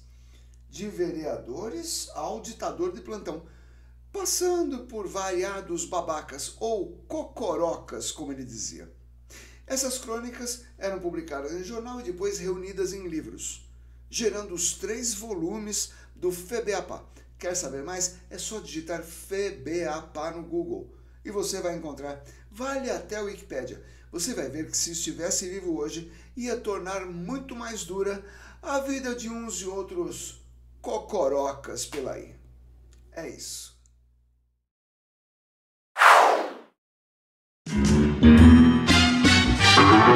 Playback. Bom, e aquela pergunta que mais fazem é, puxa, por que é que nós não temos mais todas as semanas a música da banda Beck e os Tiozão? E eu sempre digo aqui que eles estavam envolvidos num grande projeto, né, que ia tomando muito tempo e que por isso não dava tempo de fazer as duas coisas, porque afinal de contas a gente precisa trabalhar também, né? E aí o Rodrigo veio aqui para contar para a gente em primeiríssima mão o que é que eles andaram aprontando nos últimos tempos e que agora já é realidade. Bom dia, Rodrigo! Bom dia, Marcelo, bom dia, pessoal do Olá Curiosos, bom dia os colaboradores, a galera que está do lado daí assistindo a gente, bom dia! Então, conta para a gente qual era essa grande surpresa. Você fala assim, não, vai ter novidade, vem coisa boa por aí, só não posso contar ainda. E Tá. já é um projeto que começou perto da pandemia, né? Vocês já estão nisso há um tempão, né? Isso, foi até antes da pandemia, Marcelo. A gente começou a compor um álbum autoral, né? Porque a gente quis dar sequência ao primeiro trabalho, que foi o Meu Fusca, né? Aí a gente começou a compor, falar, vamos fazer um segundo, né? Um segundo álbum, tal. Aí surgiu a mudança do nome, que a gente não conseguiu a liberação no INPI para continuar com o Beck Steel de Fusca, e a gente mudou para Beck Steelzão. E com isso, a gente, com o projeto Se Meu Fusca Cantasse, que a gente está fazendo com o Sérgio Reis, com vários cantores, né, com o Silvio Brito e tal, a gente foi gravar no Mário Campanha. Vamos gravar, acho que foi o Steve McLean. Aí o Mário falou, puxa, ele gostou muito, sabe? Ele achou muito interessante. Só que ele falou, vamos dar ênfase ao autoral, vamos fazer um trabalho autoral. Aí a gente começou ali, né? A gente lançaria o autoral primeiro e em seguida o de releituras. Aí logo veio essa bendita pandemia e travou tudo. Aí a gente já sabe o que aconteceu, né? Com todo mundo. E o que é esse projeto? Então agora vamos revelar em detalhes. Tá. Se o Meu Fusca falasse, a gente sabe, porque muitas das músicas a gente tocou trechos aqui no programa. Isso, né? Isso. Aí a gente já tinha, nós já tínhamos composto, a gente já fez várias músicas, não podemos falar ainda, né? Para você vai ter uma em primeira mão hoje, que você vai soltar para a galera, porque é para vocês, olha, né? Só. Em primeira mão. Aí, assim, a gente começou a compor e o Mário falou assim, puxa, eu vejo em vocês uma coisa de magia. Ele queria que alguma coisa remetesse à magia, à leveza, porque a família tocando, cantando, as musiquinhas são bem legais, assim, é divertidinha, tal. Aí ele falou, eu vejo muita alegria em vocês. Eu queria que algo fosse nesse sentido. Aí o tio Beto, curioso pra caramba, né? Curioso, ele foi... ele falou, quer saber? Eu vou assistir o filme do Mágico de Oz. Ele assistiu o filme do Mágico de Oz, né? Aí ele assistiu várias vezes, ele falou, nossa, mas é muito legal, porque as músicas que a gente já tinha feito, a gente sem pretensão alguma de ser Oz, de ser nada disso, uma música começou a conversar com outra, entrou, vou dar um spoiler aqui, entrou uma música que chama Bob o Cachorrinho, na verdade é o cachorrinho da Dorothy, mas não é Bob o nome dele, entendeu? As músicas são todas intercalando uma com a outra, contando uma história de Oz. A bem da verdade é isso.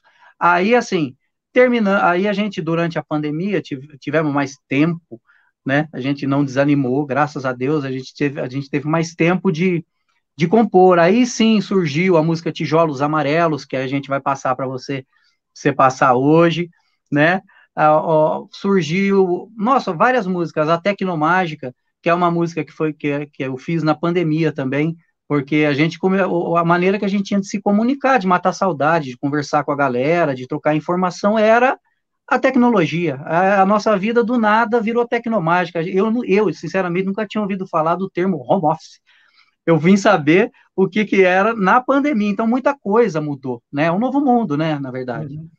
Aí a gente resolveu compor Oz. E com isso, como a gente não bate muito bem da cabeça, você sabe disso, a gente resolveu já compor o segundo, que vai ser um outro tema, já não é Oz, já é outro, e já tem o terceiro e o quarto. Então esse agora é Beck e o Tiozão volume 1, que o tema é Oz, os outros já têm os outros temas.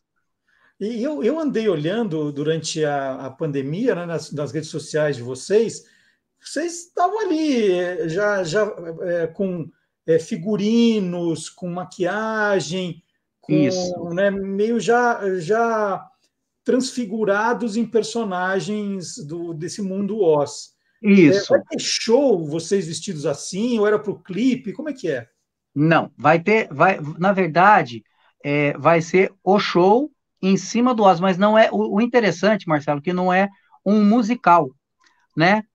São músicas comerciais, populares, que se conversam, e para quem assistiu o show, é isso que vai ser o interessante.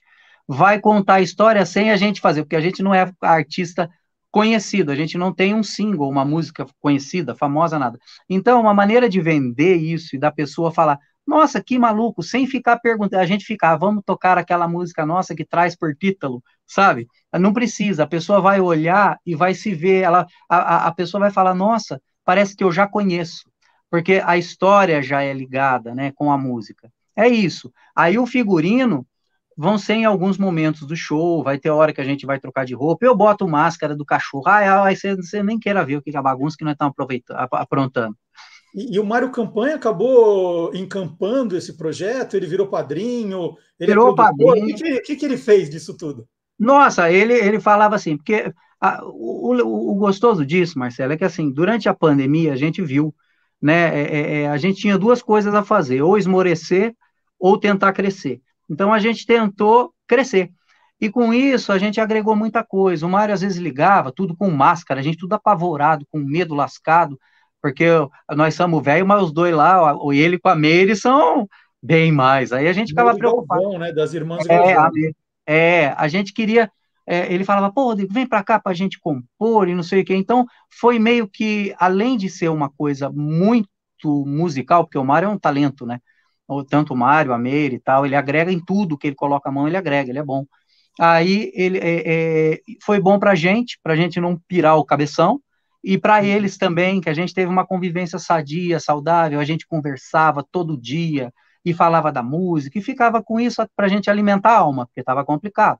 Aí acabou que deu certo, acabou que ele já havia gostado antes da pandemia, já tinha abraçado o projeto, levou a gente para o Luiz Paulo Serafim para mixar, a parte técnica, né, parte de estúdio e tal, e compôs com a gente durante a pandemia, mas agora ele é o nosso boss, a gente fala, ele vai, tudo que aparecer, porque assim, a ideia inicial era outra, a gente fazia nossas músicas de rock, aquelas coisas, mandando mensagem boa, aquilo que a gente já faz mesmo, né, tentando fazer um negócio legal.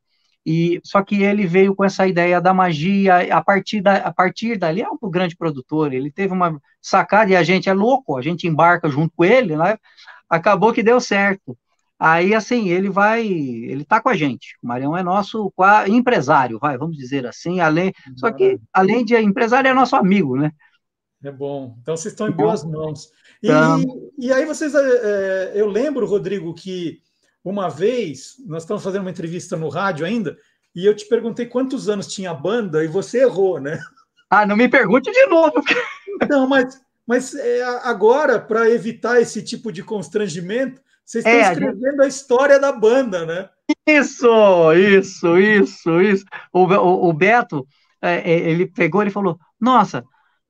a gente tem bastante, porque a gente tem bastante história pitoresca, assim, umas historinhas particulares, umas coisinhas engraçadas, legal, tem tem de como começou até onde chegou, e muita gente fica perguntando, como é que vocês tiveram ideia, aí você vai ver por que depois, como é que vocês tiveram ideia de fazer essa música, tal, como é que vocês tiveram ideia do figurino? O figurino foi o Beto que assistiu o Oz, ele com a Rebeca desenharam o figurino nosso, foi ele que fez, foi o Beto que fez.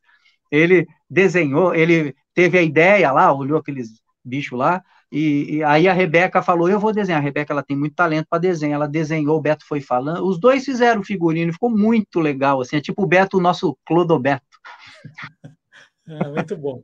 E aí ele está escrevendo a história da banda para fazer um e-book, é isso? Um e-book, porque assim, a gente teve, né, inclusive até legal, Marcelo, se você me abrir espaço, de falar para a galera do Quicante, que ajudou a gente a comprar, não, esses trabalhos mesmo não saíram, né, porque o pessoal comprou para ajudar a gente, os box, né, a gente vai fazer várias lives agora, inclusive hoje não, toda quarta-feira vai ter, né, a gente vai fazer as lives todas, para explicar para esse pessoal do Quicante, muitas empresas a gente tinha pago, para você ter uma ideia, a gente tinha pago já na época, o pessoal das camisetas já tinha tudo pago, quebrou a empresa, porque foi assim, um mês depois, pandemia entrou, os caras quebraram, entendeu? A única coisa que aí a gente vai explicar e vai ver uma forma de todo mundo receber tudo, entendeu? A gente vai fazer o que é para ser feito com o pessoal do Quicante, né? E foi nessa época, né? É isso que rolou. E as músicas vão estar disponíveis nessas plataformas musicais? Elas vão baixar os álbuns, é isso? Elas vão estar no Spotify, vão estar em todos os lugares. A gente, inclusive, vai começar essas lives que vamos fazer o tal do pré-save, né? Tá. Que a pessoa pré-salva a música já antes a gente vai fazer um vidinho tutorial, porque eu apanhei para saber o que é esse bendito desse pré-save, aí a gente tem que falar, é assim, é bom que a gente lembre, porque eu esqueço sempre também, né? Aí a gente vai ensinar a galera a fazer o pré-save, para salvar e tal, lá nas redes sociais, Estamos lançando pelo nosso próprio selo, que chama Cabeça de Bagre Music, tinha que ser os malucos, o Cabeça de Bagre Music, porque assim, Marcelo, a gente rodou com o Mário Campanha, ele que, vamos atrás de umas gravadoras, e fomos atrás de Sony, ou de gravadoras grandes e tal.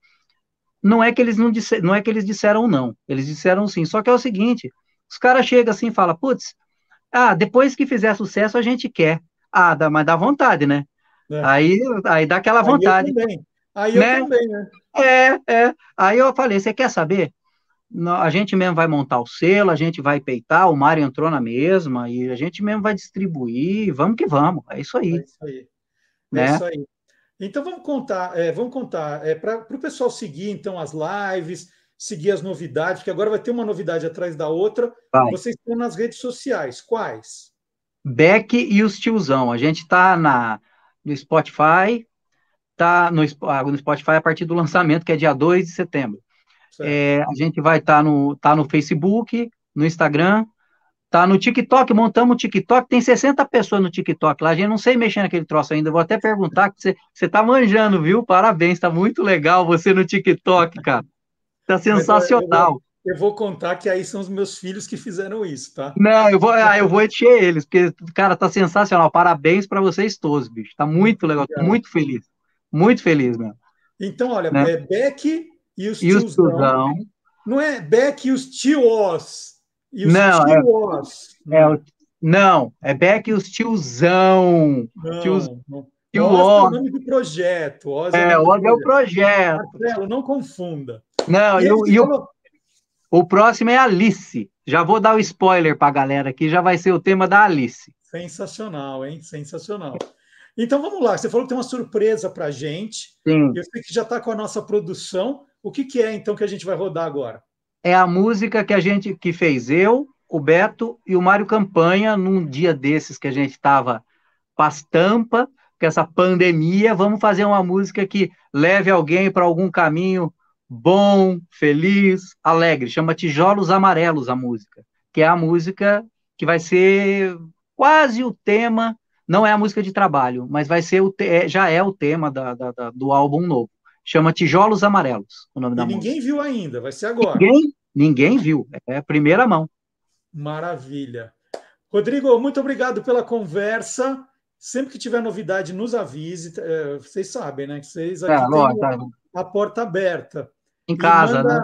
Manda lembranças para toda a banda, tá? Tá bom, Marcelo. Felizes com o projeto novo, que a gente estava tentando acompanhar, e você falou, não, peraí, é segredo. Aí eu olhava uma foto, falava, o que esses malucos estão aprontando? Não bate bem. Agora já entendi. Então vamos ver Tijolos Amarelos com Beck e os Tiozão. Sigam Beck e os Tiozão nas redes sociais para saber das novidades. Dia 2 de setembro, o lançamento aí do álbum completo no Spotify. Spotify e em todas, vai para o Deezer. Aí vai para todas as plataformas. Maravilha. Rodrigo, um abração, então. Vamos ver se o negócio é bom, então. Tijolos Amarelos aqui. Um abraço para você. Para vocês também. Até, Marcelo.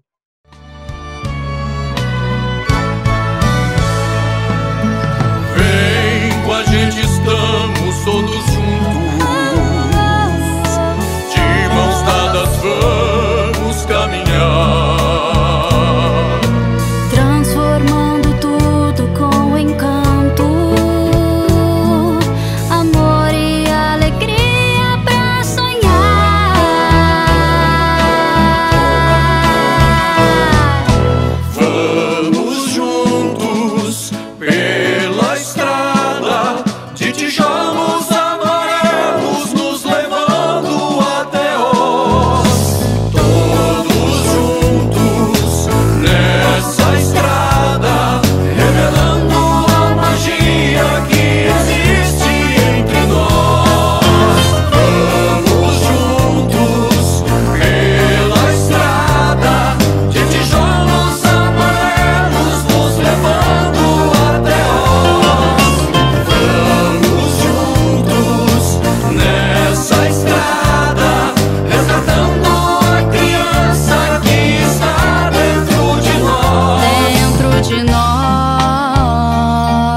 E agora, aquela pergunta que é a campeã das nossas redes sociais, do nosso e-mail, o que mais perguntam?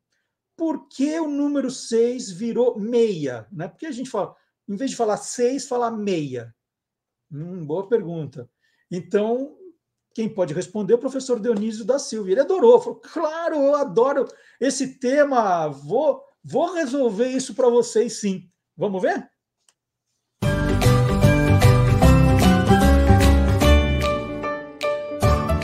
Palavra nua e crua.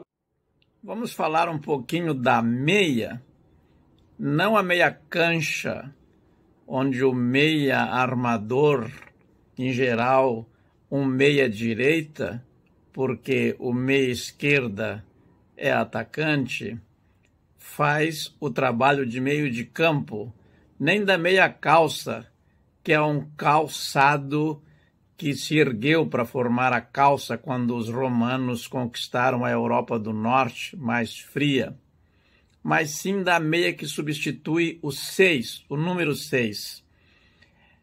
O 6 passou a ser substituído por meia nas feiras, para evitar a ambiguidade, porque podiam confundir com 3. Então, em Portugal, a diferenciação foi feita com um R bem forte no 3. Mas no Brasil, a solução foi outra, meia dúzia, redução de meia dúzia. Depois veio para o telefone. Podem ver que em 1917, se não me engano, estreava o primeiro samba pelo telefone. E nos anos 30, o telefone já era de uso mais ou menos, não posso dizer comum, não é? Porque demorou a cada um ter o seu telefone ou mais do que um, como hoje. Mas as famílias das classes médias urbanas tinham telefone a partir dos anos 30. E para não confundir o número 6 com o 3, se dizia meia.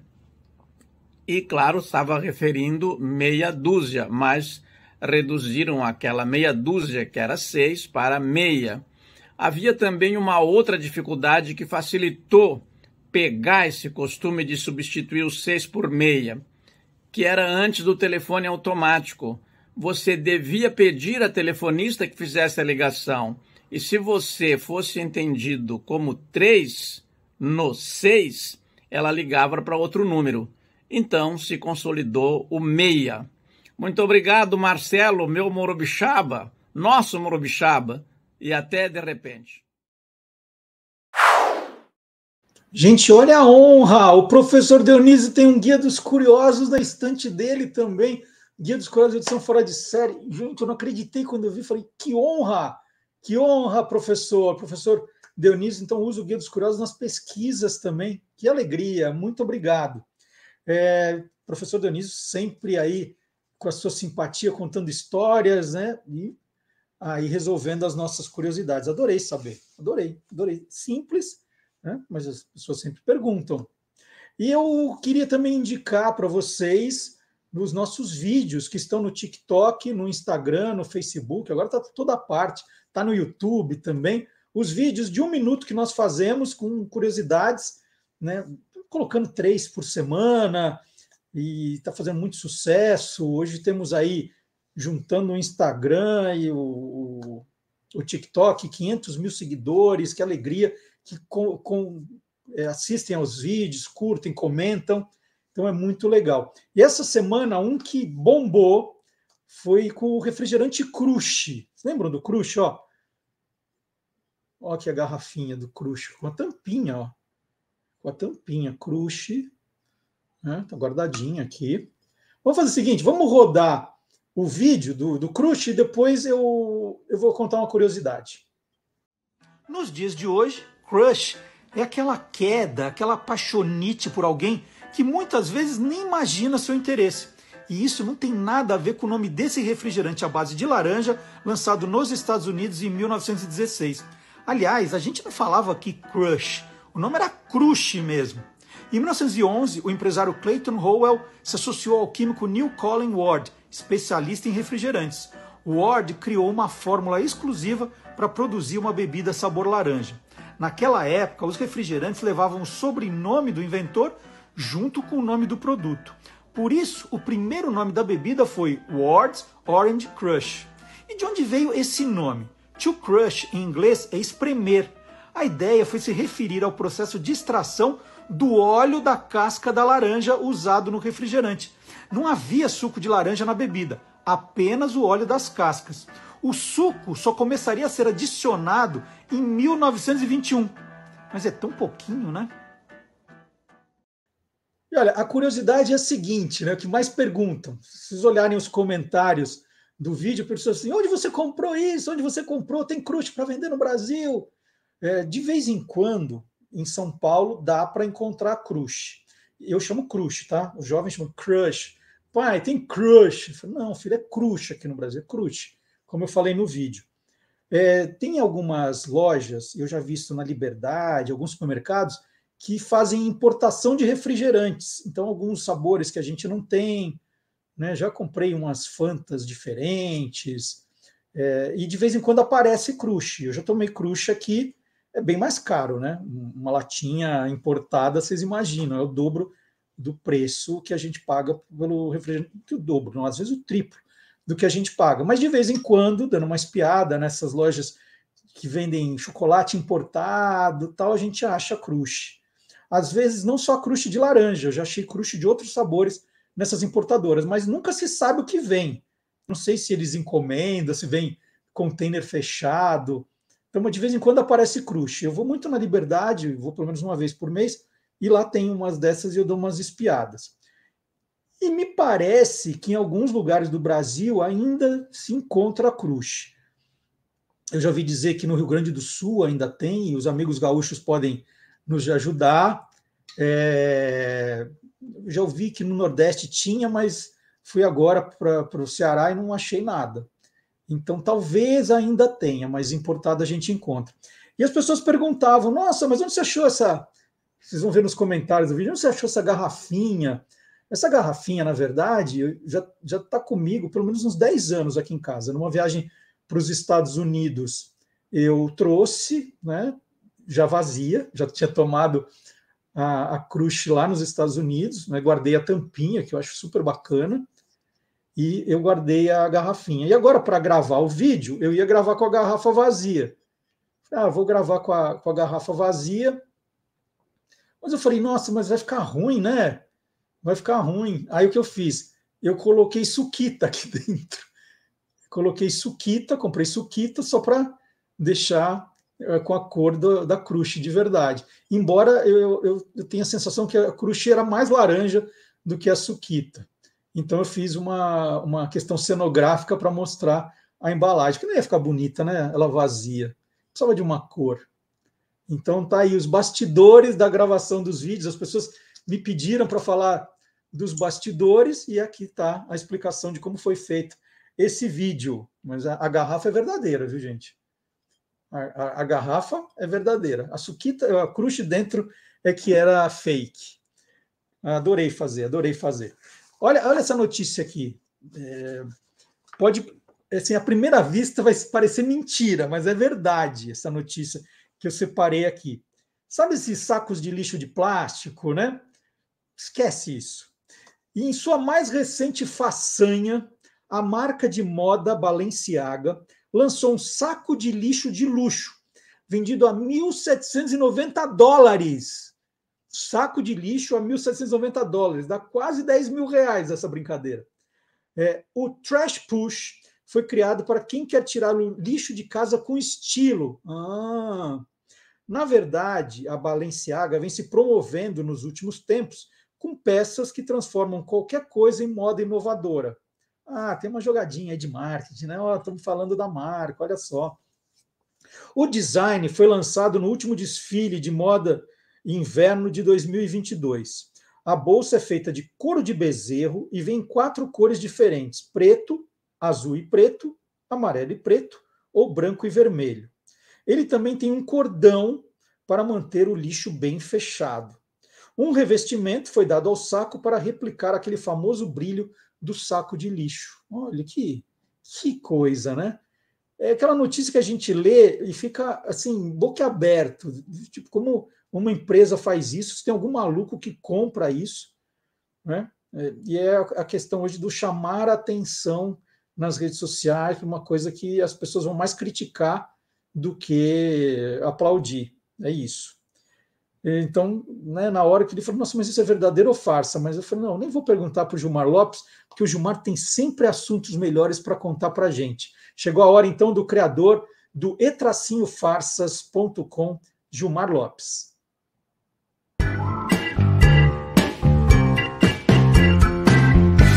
Verdadeiro ou farsa? Esse vídeo tem menos de 10 segundos de duração e apareceu há poucos dias nas redes sociais, deixando muita gente curiosa. Ele mostra o que parece ser um tabuleiro de Dalton, que separa bolinhas automaticamente por cores. De acordo com o texto que acompanha essas imagens, essa máquina usa nanotecnologia para conseguir separar essas bolinhas. E é claro que um montão de gente entrou em contato querendo saber, será que essa história é real, hein? Será que isso é verdadeiro ou farsa? É farsa! Como você já deve ter imaginado, o vídeo é falso e é fruto de computação gráfica. Olha, eu até encontrei lá no YouTube alguns vídeos de algumas pessoas tentando desvendar o mistério por trás dessa máquina. Alguém aí até sugeriu que o vídeo foi gravado de cabeça para baixo, mas não é nada disso. O criador desse filminho, identificado apenas como Z-Star92, publicou lá no fórum da empresa responsável pelo software Blender, que é usado para computação gráfica, o seu feito que ele usou com esse aplicativo, com esse software. E ele explicou que deu um pouquinho de trabalho para fazer, mas que ele se baseou num outro vídeo que a gente inclusive já desmentiu aqui no Olá Curiosos, que é também de uma máquina que separaria as bolinhas por cores. Na época a gente explicou também que o outro vídeo era falso, assim como esse. Então, amiguinhos curiosos, o vídeo que mostra uma máquina separando bolinhas por cores é falso. Ele foi feito com a ajuda de computação gráfica por um artista digital identificado apenas por Z-Star92. O software que ele usou se chama Blender e é muito utilizado para computação gráfica. Fica bem legal, viu? E aí, você quer saber se o que está rolando na internet é verdadeiro ou farsa? Então entra lá no www.e-farsas.com. Bom, e nós estamos entrando na reta final do programa, teve muitas atrações, lembrando que esse foi o programa número 99, semana que vem tem o Olá Curiosos número 100, então estou aguardando a sua presença também. E para terminar o programa de hoje, né, ao som dos pássaros, nós vamos chamar o biólogo Guilherme Domenichelli, criador do canal Animal TV, que está lançando em breve livro novo, então nós vamos apresentar o livro novo do Guilherme também, tá para chegar. Então, nas próximas semanas, o Guilherme será nosso convidado para contar um pouquinho desse livro novo. Então, vamos lá. Guilherme Domenichelli, solta os bichos aqui no Olá Curiosos, no encerramento do programa.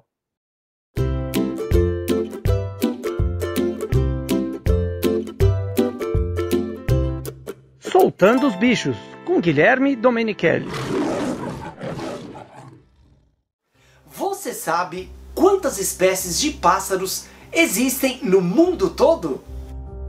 As aves estão entre os animais vertebrados, que são os que têm ossos, com a maior diversidade de espécies no mundo todo. O cálculo de especialistas é que existem perto de 10.426 espécies de aves em todo o planeta, desde os enormes avestruzes até os minúsculos beija-flores. A contagem e a classificação das espécies é algo muito difícil de ser feito, por isso os números sempre mudam. Com toda essa diversidade, o Brasil fica em terceiro lugar entre todos os países, atrás do Peru e da Colômbia. As últimas contagens mostram que no Brasil ocorrem 1.971 espécies diferentes. Uma grande variedade de aves, com tamanhos, cores e formas bem variadas, que vivem principalmente nas florestas. Mas infelizmente, muitas espécies de pássaros estão ameaçadas de extinção, com poucos representantes, o que tornam essas aves raras e difíceis de serem observadas é a destruição de seus habitats. Mas podemos ter esperanças. Espécies desaparecidas há muito tempo, foram observadas novamente na natureza. Foi o que aconteceu com uma ave brasileira, a rolinha do Planalto. Essa espécie de ave havia sido vista pela última vez no ano de 1941. Desde então, sua presença nunca mais foi registrada. Mas foi redescoberta no ano de 2015, no estado de Minas Gerais. Calcula-se que existem apenas 25 rolinhas do Planalto na natureza, uma espécie muito rara.